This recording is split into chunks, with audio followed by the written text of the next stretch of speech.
शांति देवी के 5 बेटे हैं। अभिलाष, विक्रम, अर्जुन, विकास और रोहित। पति के मर जाने के बाद उन्होंने अकेले ही अपने 5 बेटों को पाल पोस कर बड़ा किया।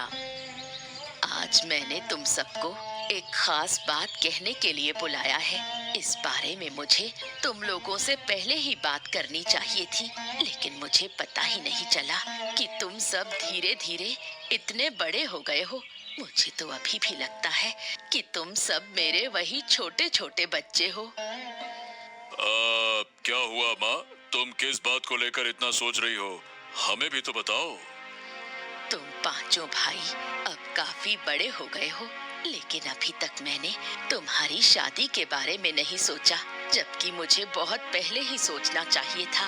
अब मैं चाहती हूँ तुम लोगों की शादी कर दूं। अरे अगर शादी करनी ही है तो पहले पहले बड़े 3 भाइयों की कराओ ना। और रोहित और मैं तो अभी छोटे हैं, हम अभी शादी नहीं करना चाहते। हम तो अभी बहुत ही छोटे हैं। कोई भी अब छोटा नहीं है, ये बात तुम सबको बताना मेरा फर्ज था। लेकिन अगर कोई अभी शादी नहीं करना चाहता तो कोई समस्या नहीं है। खासकर विकास और रोहित, ये दोनों छोटे हैं। अगर बाद में शादी करना चाहें तो मुझे कोई आपत्ति नहीं है। माँ, आपने हमें इतनी मेहनत से बड़ा किया, हम कभी भी आपकी बात के खिलाफ नहीं गए। आपको जो ठीक लगे वो आप कीजिए, कोई दिक्कत वाली बात नहीं है। अच्छा ठीक है, तुम सब अपने अपने काम पर जाओ। मैं तुम्हारे लिए लड़कियां देखना शुरू करती हूँ।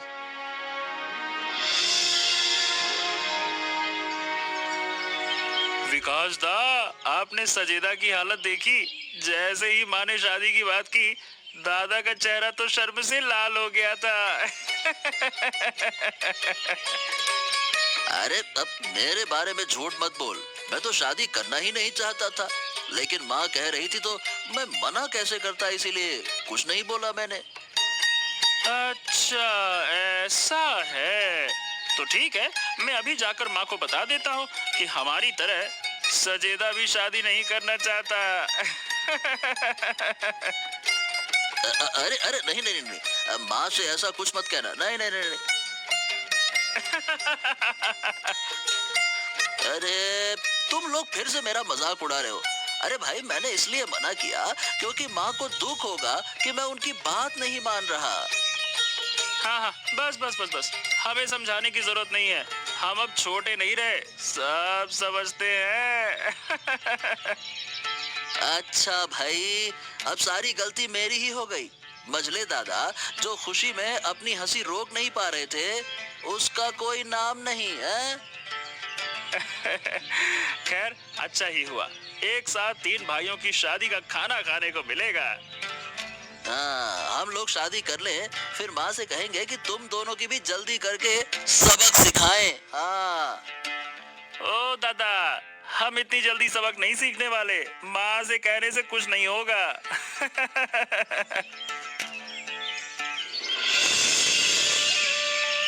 इसके बाद शांति देवी अपने बड़े 3 बेटों की शादी कराकर घर में 3 बहुएं ले आती हैं। आप बिल्कुल चिंता मत कीजिए माँ, हम सब मिलजुल कर एक साथ रहेंगे। मेरी बस एक ही इच्छा है, कभी भी तुम लोग मेरे बेटों को मुझसे अलग करने की कोशिश नहीं करोगी। माँ, आप ये क्या कह रही हैं? हम आपके बेटों को अलग क्यों करना चाहेंगे? हम तो चाहते हैं कि सब लोग साथ मिलकर ही रहें। हम सब समझते हैं माँ, हम आपकी बहू नहीं बेटी बनकर रहना चाहते हैं। इसके अलावा हमें कुछ नहीं चाहिए। शुरू में सब ऐसे ही कहते हैं, लेकिन बाद में उनका असली रूप सामने आता है। आप हमें हमेशा ऐसे ही देखेंगी, इसमें कभी कोई बदलाव नहीं आएगा। हम आपको वचन देते हैं।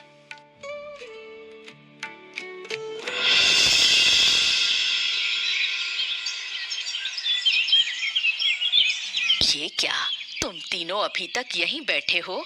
इतना समय हो गया, अभी तक बाजार नहीं गए, दुकान नहीं खोलोगे?